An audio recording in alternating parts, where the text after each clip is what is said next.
Olivia Newton-John became a household name throughout the world because of her unforgettable performances. Though her professional life was bright and famous, her personal life was utterly unsuccessful. Finally giving in to the illness that had plagued her behind the scenes for more than 30 years, Olivia passed away at the age of 74. Even though her untimely death startled many of her admirers, many undisclosed details about her life remain unknown. How did she ultimately meet her end? Here in this video, we will tell you the truth of Olivia Newton-John's death, the truth that you have never heard before. Early life of Olivia. As we prepare to delve into the closing hours of her life, let us take time to reminisce about her early days before the tragic event that occurred. The 26th of September, 1948, found Olivia Newton-John being born in Cambridge, Cambridgeshire, England. In addition to being of German Jewish origin, her mother, Irene Bourne, was of Welsh lineage. Her father, Brinley Bryn Newton-John, was of Welsh descent.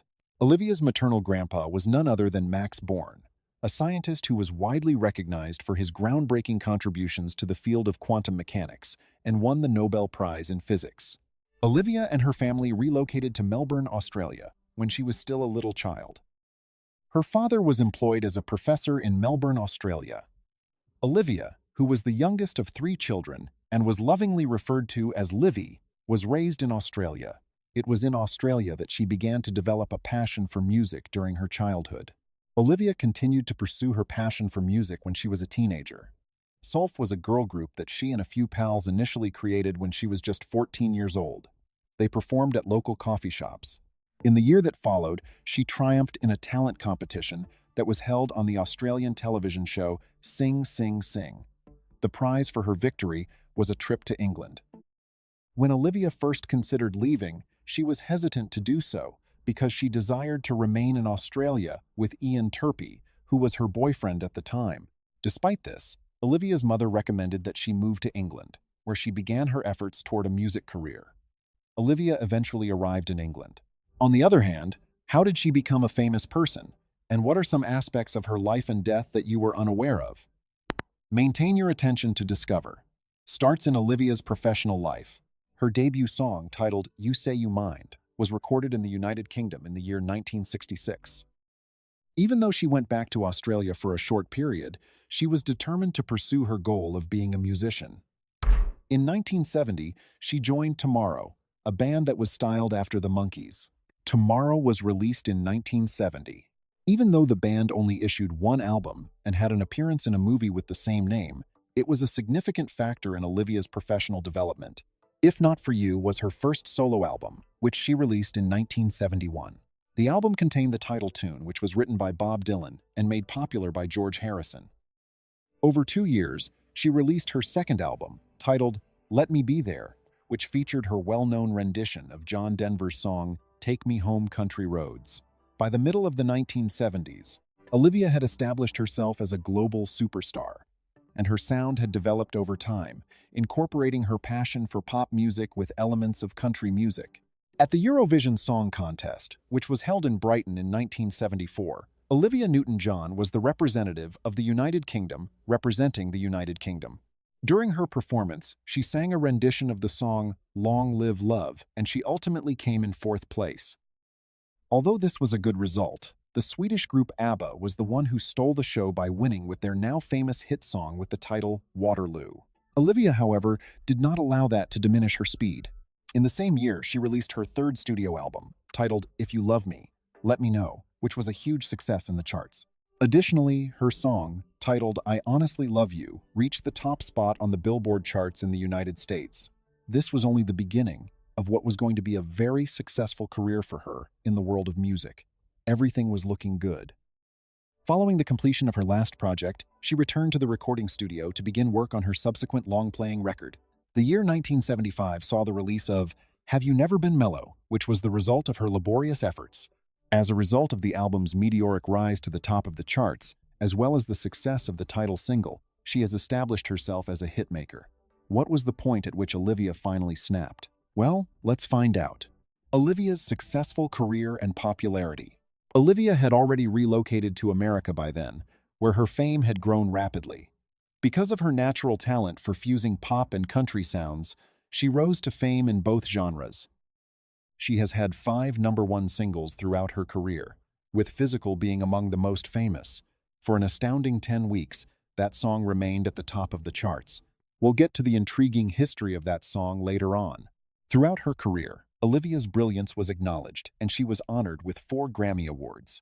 Aside from her work with the Bee Gees, ABBA, Donna Summer, and Rod Stewart, she was also involved in other charity events. One of the most notable of them was the Music for UNICEF performance when she sang "Rest Your Love on Me" and "Take a Chance" with other music greats. The early stages of Olivia's acting career were less spectacular than her blazing singing career. In the film Funny Things Happen Down Under, she made her acting debut. Although it failed to garner much attention, it served as a precursor to her legendary performance as Sandy in Grease. Let us jump ahead to 1978, the year that will change everything for her. At this point, the option to feature in the film version of the smash Broadway musical Grease presented itself, and she jumped at the chance to become a superstar. Who else would play the part that would capture the imagination of viewers everywhere? Guess who it is? John Travolta himself. Hollywood magic was about to happen, and Olivia's life would never be the same. Her portrayal of Sandy was more than a watershed event in her career. It became legendary. Hollywood hit songs like "You're the One That I Want," "Summer Nights," and "Hopelessly Devoted to You" continue to resonate with audiences throughout the globe. With Olivia's and Travolta's excellent performances, the film became a timeless classic. It wasn't an easy choice for Olivia to take on the position. She was apprehensive about playing a high school student at the age of 28. The part required her to appear young, and she wasn't convinced she could manage it. But destiny intervened when her dear friend John Travolta paid her a house call to persuade her that this was an opportunity of a lifetime. She ultimately consented to play the part after hearing his remarks. They say the rest is history. Their on-screen connection was palpable, and their relationship blossomed in real life. Even though Travolta allegedly had a thing for Olivia, they resolved to keep their friendship intact even though they were both in relationships at the time. Olivia was one of the world's top talents from 1973 until 1983.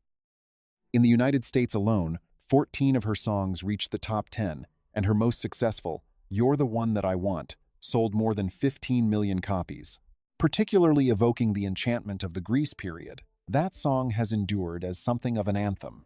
Though Grease is probably the first film that pops into people's heads when they think about Olivia Newton-John, they should not forget her appearances in A Mom for Christmas, Score a Hockey Musical, and Sharknado 5 Global Swarming. Throughout her career as a musician, what obstacles did she face? We'll have to see. Olivia's legal saga. Using MCA Records, Olivia Newton-John entered into a contract with MCA Records in April in the year 1975. The first arrangement was for 2 years and contained a total of 4 albums. It was anticipated that she would release 2 albums each year. In addition, the agreement had a stipulation that stated that MCA had the option to extend the contract for an additional 6 albums and 3 years if they so desired. Furthermore, if Olivia did not fulfill the dates for her albums, MCA could extend the contract further, which may prohibit her from collaborating with other record labels. This restriction could prevent her from releasing records. Initially, Olivia fulfilled all of her tasks as stipulated in this contract. The publication of her first 3 albums, beginning with Clearly Love, occurred on schedule. However, there were setbacks with her 4th album, which was titled Making a Good Thing Better. This occurred about the same time as Olivia was working on the picture Grease for RSO Records. Due to the delay in the release of her album, MCA was able to take advantage of the situation to potentially prolong her contract and prevent her from signing with a certain record company. In addition to this, Olivia did not provide an album that was recently agreed upon in the deal. Olivia Newton-John and MCA Records both filed lawsuits against each other on the 31st of May 1978, when emotions reached a boiling pitch and reached a stage where they were ready to explode. Olivia filed a lawsuit against MCA for $10 million, saying that the record label had failed to market and publicize her work in an appropriate manner, which she said should have resulted in her being released from the contract. The Music Corporation of America filed a countersuit, demanding damages for $1 million and an injunction to prevent Olivia from cooperating with other music firms. As a consequence of the court struggle, Olivia was not permitted to sign with any other record company until the 5 years of her initial contract had come to an end. Even though the first contract was not automatically renewed, the fact that she had not satisfied all of the album criteria meant that she was unable to go on to a new label until the disagreement was settled. This legal action had repercussions that were more widespread for the music business. Because of this, the structure of record contracts changed, and from that point on, subsequent agreements were based more on the number of albums that were going to be recorded, as opposed to a predetermined number of years. This modification was made to prevent disagreements of a similar nature and better accommodate the schedules and commitments of artists. A significant amount of success was achieved by Olivia with one of her albums. In which of these was this? Well, let's find out. Olivia's hit, Physical. Physical is without a doubt one of the most successful songs that Olivia Newton-John has ever released. Right from the moment it was made available to the public, it was an enormous hit, remaining at the top of the charts for an astounding 10 weeks and shattering a variety of records during the decade of the 1980s.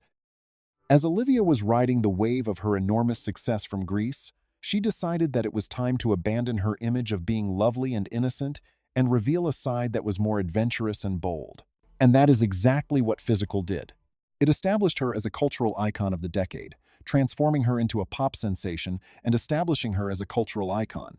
However, this is where things become interesting. There was a close call between her and Physical. In the beginning, Tina Turner was the inspiration for the song that was written. Nevertheless, fate had other intentions, and it was fate that brought it to Olivia, and it went on to become one of the most significant singles of her career. It should come as no surprise that the song was not devoid of controversy. Some individuals were outraged by the song's lyrics, which were sexually provocative, as well as the music video, which broke the rules for the period. The song's lyrics were all about getting in shape, and the music video had Olivia guiding a group of guys who were not in good shape through a workout. By the time the session was over, all of the men had transformed into ripped, shirtless heroes. This was rather controversial in the early 1980s, and some radio stations even refused to play the song because of its controversial nature. On the other hand, Olivia, ever elegant, did not allow the criticism to affect her. The passage of time brought about a shift in opinions, and what was previously deemed to be daring is now considered to be classic pop. Olivia went back to her origins with love songs after the release of Physical, but sadly, her career started to slow down significantly after that. It wasn't until the middle of the 1980s that the media began to focus on her personal life rather than her music. It was a difficult pill to swallow for someone as talented and committed as Olivia, and it signaled the beginning of a difficult period in her life. Olivia's life was about to get more difficult. Does Olivia's personal life have the same level of success as her singing career? Maintain your attention to discover out Olivia's love life and romance story. Xanadu, which she played in the 1980 film, is considered to be one of the most significant moments in her career, second only to Grease. Even though the movie itself was a failure at the box office, it has since garnered a cult following, and the music was a great hit. She found love on the set of Xanadu, which was not only significant for her professional life but also for her personal life. During the filming, Olivia had the opportunity to meet Matt Lattanzi, a young dancer and actor. Almost immediately, they fell in love with one another, and in 1984, they tied the knot in a stunning ceremony. At this point, things start to take an unusual turn. When compared to Matt, Olivia was 10 years older. Matt, who was still in his 20s at the time, was more of a free spirit and frequently went on adventures with his friends. In contrast to her, who was into meditation, herbal tea, and a tranquil lifestyle, Matt was more of a free spirit. It was a somewhat peculiar coupling, and those who were close to them couldn't help but highlight the disparities in how they lived their lives. Even though they had a lot of differences, they were able to build a life together because love has its way of figuring things out. They brought their daughter Chloe into the world in the year 1986. Chloe would go on to become a well-known personality in the entertainment industry, just as her mother had done. Olivia Newton-John entered into a secret marriage to John Easterling, a prosperous businessman, on the 21st of June 2008, while she was perched on a breathtaking mountain in Peru. The winter solstice was present as a witness to the event. In addition to being a profoundly spiritual experience for both of them, this event also marked the beginning of a new chapter in Olivia's life. Throughout her life, John would remain at her side, supporting her through some of the most challenging periods, including her long fight against cancer. He would be by her side for the rest of her days. On the other hand, what about her estates and investments? To discover out, stay tuned. Olivia's personal residences. Olivia Newton-John spent much of her youth in Australia, yet she was technically a British subject all the while. She did not apply for Australian citizenship for the first time until 1981, and Prime Minister Malcolm Fraser was even requested to expedite the procedure. Nevertheless, she did not formally become a citizen of Australia until 1994. Olivia purchased a small one-bedroom apartment in London's northwest in 1973, but she left England for America in late 1974 and eventually made Malibu, California, her home. Olivia amassed several local holdings during the subsequent 3 decades, including a horse ranch and a couple of coastal houses.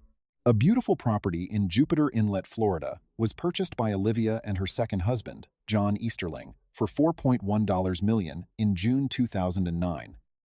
A sad occurrence, however, characterized their stay there. Christopher Parasiletti, a contractor, committed suicide on the property in 2013 when workers were absent from it for renovations. At the time, the home was for sale. As a result of what happened, Olivia and John opted to purchase a condo in the area.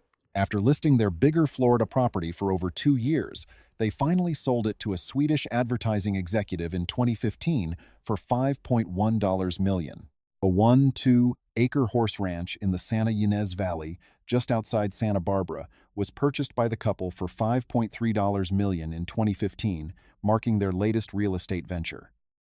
Byron Bay is located in New South Wales, Australia, and Olivia opted to sell her 187-acre farm in 2019. For over 4 decades, she was the proud owner of this property. A sum of $4.6 million was exchanged for the Dallwood estate. In 1980, Olivia paid more than $600,000 for the property. Then, in 1983 and 2002, she added to it by purchasing more acreage. Olivia was not only a partial owner of her homes, but she also helped build Gaia Retreat and Spa in Byron Bay in 2005. In 2021, the investment group Tatarang purchased this retreat for $30 million. Olivia has maintained a strong connection to her Australian heritage despite her many international experiences. "I am still Australian," she said in 2017's response to a question on her citizenship. "As a girl born in Cambridge, England, I am extremely proud of my British history and very happy to be recognized in this way by the United Kingdom," Olivia said in December 2019. When she was honored with the title of Dame, she also acknowledged her British heritage. The terrible diagnosis begs the question, what is it and how did it begin? Persist in maintaining your attention. Olivia Newton's heartbreaking diagnosis. Nevertheless, Olivia faced considerable obstacles throughout the 1990s. She was hit hard by both bad news and financial troubles, which led to bankruptcy. In 1992, she received the news that she had breast cancer. This happened just before her third greatest hits album, Back to Basics, The Essential Collection, 1971, 1992, was set to be released, marking a significant return to her music career. Life intervened, delaying her first tour in 10 years, which she had intended to promote the record. She was forced to suspend all promotional efforts and the tour just after the album was released due to her cancer diagnosis. Tragically, her father also died that same weekend, adding insult to injury. For Olivia, it was a very dark period. After years of establishing a successful career that catapulted her to international stardom, she was suddenly thrust into the most difficult fight of her life. However, Olivia's one consistent trait was her fierce will to win. She bravely battled cancer, endured treatment, and eventually triumphed, if only for a little while. She would struggle with the effects of breast cancer on a personal and professional level for the rest of her life. Olivia wasted no time getting back into her creative flow after her rehabilitation. Cliff Richard, with whom she had been close for many years, recorded an album titled Songs from Heathcliff in 1994. Concurrently, she unveiled Gaia One Woman's Journey, an album that would hold immense personal significance for her. Being Olivia's first album in which she composed every song herself, this endeavor represented a turning point in her career.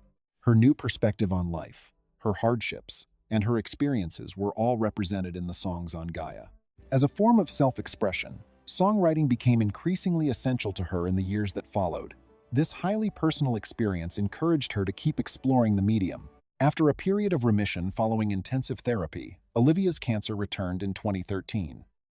After a little break, it returned in 2017, this time with increased vigor, and a tumor in her lower back was detected in 2017. Nevertheless, Olivia remained resilient and hopeful in the face of this tragic news. She refused to let her diagnosis prevent her from savoring the present moment and making the most of every day. Saying things like, "If someone tells you that you have 6 months to live, you will likely live that long because you believe it." She had a reputation for having an optimistic view of life. In my opinion, it is healthier, from a psychological standpoint, to not know or expect the passage of time. I'd rather not dwell on it and just enjoy life to the fullest. For me, each day is a blessing. Olivia was forthright about the gravity of her illness, yet she never allowed herself to be discouraged. She persevered through the worst of her cancer agony by finding creative methods to manage it, one of which was by using medical marijuana. The couple lived in California, where medical and recreational marijuana use are both allowed, and John ran his health company out of their house. With the use of cannabis oil drops made from John's plants, Olivia was able to alleviate her suffering and enjoy her last years to the fullest. Olivia continued to give back, even as she battled her illness. Even though she was fighting illness, her selflessness and commitment to helping others were inspiring. Supporting cancer research and treatment was an area in which she was actively engaged. Indeed, among her numerous personal belongings were the now iconic black leather leggings and jacket she sported in Greece, which she auctioned off. For people who had fought the same war for so long, this was an act of love, not only a symbolic gesture. So, how did this icon's last moments feel? To find out more, continue watching Olivia's Final Years and Death. Olivia never wavered in her commitment to finding healing and maintaining a happy attitude during her final years. Furthermore, there were instances in which she disclosed that the size of her tumors was decreasing. Always with a grin on her face, she responded to individuals who inquired about her well-being by saying, "I'm fine, thank you." Even though things were difficult, she meant it. But the truth was that not everything was in a positive state. Olivia was forced to retrain herself to walk in 2018 as a result of the cancer spreading throughout her body and fracturing the base of her spine. The procedure was an arduous and excruciating one. At various moments in time, she was unable to walk without the assistance of a walker, cane, or crutches. Olivia, however, remained faithful to her character and finally regained her ability to walk, albeit at a pace that was not sufficient to outrun the sickness that had been pursuing her for such a significant amount of time. Olivia had been battling breast cancer for more than 3 decades when she was 73 years old in 2021. She had been diagnosed with the disease more than 3 decades earlier. The sickness had progressed to the 4th stage at this time, and the conclusion was becoming increasingly unavoidable. There was no denying that the disease had taken its toll on her body, and it was obvious that her time was running short. Late in the year 2021, she released a limited edition special edition of her legendary hit song Physical to commemorate the song's 40th anniversary. While she continued to be active in her job, it became increasingly obvious that she was experiencing a great deal of discomfort. She had her final appearance on television in February of 2022 when she was a guest on the Japanese language program Direct Talk. The Japanese government recognized her by bestowing upon her the prestigious Order of the Rising Sun in recognition of the significant achievements she has made in the fields of music and culture. Olivia, on the other hand, was becoming exhausted despite the acclaim and honors she had received. Behind the scenes, she noticed that it was becoming increasingly difficult for her to continue, and it was later disclosed that a significant portion of the things she performed during her final years were done for the sake of her family. Olivia passed away peacefully at her home in Santa Barbara, California, which was situated on a stunning farm that was surrounded by her family, friends, and animals. Additionally, it was around this period that the epidemic reached its zenith, and Olivia would occasionally give glimpses of her life through various social media platforms. In one of the last images that she shared, which was shot over Easter, she can be seen smiling and giving love to her followers while sitting in her garden to shoot the picture. At that point, Olivia appeared to be aware that her time was running out, which made it a bittersweet experience. Olivia went away in a calm and tranquil manner at their ranch in Southern California, according to her husband John Easterling, who later disclosed those details. Through the sharing of her story with others, Olivia has been a symbol of success and hope for more than 3 decades, according to his statement. While the family is going through this challenging time, we ask that everyone please respect their right to privacy. Olivia Newton-John, a real legend and one of the most adored and iconic performers of our time, passed away on the 8th of August, 2022. Her passing was mourned by the whole globe.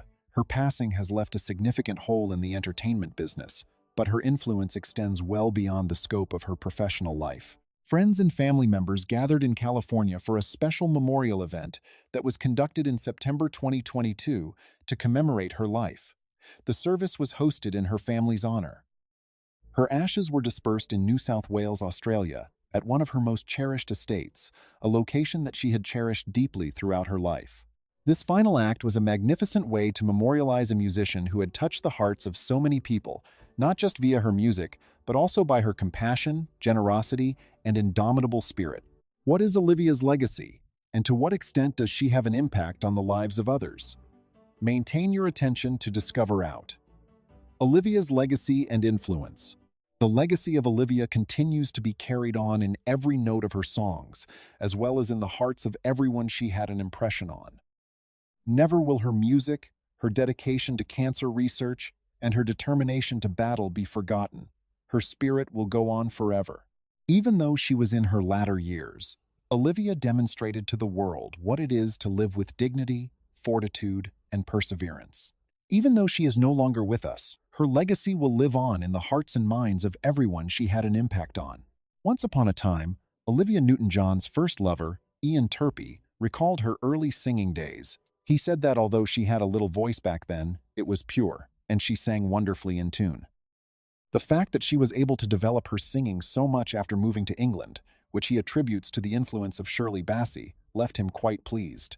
Turpie observed that Olivia exerted a great deal of effort to alter her head voice so that it resembled a chest voice, in a manner that was comparable to how Bassey utilized hers. This resulted in a notable improvement in her vocal strength. Michael Dwyer, a reporter for the Sydney Morning Herald, recently characterized the experience of following Olivia's career as being similar to seeing our somewhat older and more courageous sister grow up in public. The news of her demise was like losing a member of the family. In addition, Rachel Syme of The New Yorker made the observation that Olivia's real, down-to-earth nature and friendliness may have contributed to her becoming even more remembered than her singing. It was proposed by Syme that Olivia's legacy may be seen as that of a celebrity who was virtually universally adored and who was regarded as a kind individual. Olivia has an undeniable skill in the field of music. The song Jolene by Dolly Parton was one of the songs that she sang during her show in 1982. She had an outstanding vocal range that extended over 3 octaves. Later on, Olivia and Parton collaborated to record a duet version of Jolene. However, the song was not made available to the public until after Olivia's passing. Olivia wrote in her memoir that she did not consider herself to be a power vocalist, but rather an artistic and expressive singer. Even though Olivia's high notes were bright and crisp, her voice never came off as clinical, as the author Lauren O'Neill pointed out. Instead, it was adaptable, able to convey a wide range of feelings, from sensuous purrs to ecstatic shouts, and everything in between. The emotive delivery that Olivia gave to the song Hopelessly Devoted to You from Greece was appreciated by O'Neill, who pointed out that Olivia's performance made the song feel more personal and familiar to the audience. Olivia has always displayed a remarkable degree of adaptability throughout her career. She demonstrated her skill in a wide range of musical styles, from heartbreaking ballads and new age meditation to energetic dance numbers and rock and soul, both before and after the zenith of her career with Grease. Maura Johnston of Vulture observed that Olivia was a consistent chart topper throughout the decade of the 1970s. Her soprano voice was a perfect match for the soft pop sound that was prevalent during that period. At the beginning of the 1980s, her voice was also doing a good job of adapting to the developing dance pop culture. On the other hand, Stephen Thomas of the Los Angeles Times pointed out that the middle of the 1980s brought about a more challenging music landscape, which Olivia did not seem to be compatible with. Olivia did achieve success with the popular song Twist of Fate, even though the music of the era was chilly and artificial, in contrast to the sound of the 1970s, which was warmer and more organic. Johnston thought that Olivia's pop heyday was substantial and transcended any attempts to classify her musically, even though this was present. Her musical legacy was already well established by the time she began to lessen the number of new singles she was releasing. There were a great number of other female musicians who were influenced by Olivia, such as Juliana Hatfield, Lisa Loeb, Kylie Minogue, Delta Goodrem, Natalie Maines, and Alanis Morissette. A version of one of Olivia's songs was performed by Pink at the American Music Awards in 2022 as a way of paying respect to Olivia. A special memorial to Olivia Newton was also presented at the 2022 ARIA Music Awards, which comprised performances by Natalie Imbruglia, Peking Duke, and Tones and I, Olivia Newton. The influence that Johnston had on music and the legacy that she left behind continued to be honored and remembered by fans, as well as by other musicians. When it comes to Olivia's life, what are your thoughts? Your ideas are welcome to be shared in the comment area below. I am grateful that you have seen this video. We sincerely hope that you found it compelling. Always remember to give it a like and subscribe. Thank you for watching. You may get caught up on the stories of your favorite celebrities by clicking on the next video that is displayed on your screen. Let's meet up there.